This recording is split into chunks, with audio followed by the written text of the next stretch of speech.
नमस्कार मित्रांनो, स्वागत आहे तुमचं आजच्या नवीन व्हिडिओमध्ये। आजची सकाळ एकदम पिवळी धमक झाली बघा।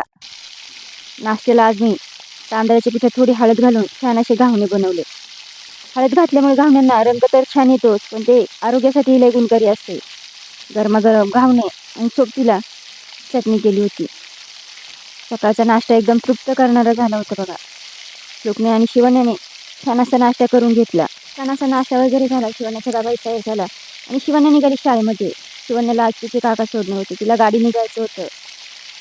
छान अशी तयारी केली आणि तिला शाळेमध्ये सोडायला तिचे काका गेले। मी आज घरीच होते, जरा मला आराम भेटला। संध्याकाळी दोघे घरी आले, अभ्यासाला बसले का दोघांचा टाइमपास चालू असतो बघा। अभ्यास कमी मस्तीच जास्त। दोघांनी नंतर छान असा अभ्यास केला। बोलले आजला गार्डनला नाही गेलो, घरातच खेळूया शटलकॉक आणि बॅडमिंटनच्या बॅटने। चालेल म्हटलं, चला।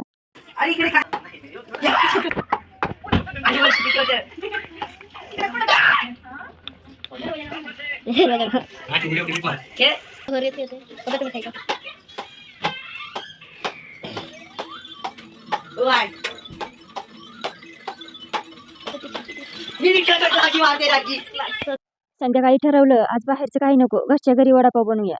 मग काय मस्त बटाट्याची पिवळी भाजी बनवली, बेसन पीठ भिजवलं आणि गरमागरम वडे तळायला घेतले। सोबतीला तळलेली हिरवी मिरची आणि हिरवी चटणी केली होती। घरच्या वडापावची चव काही न्यारी असते बघा।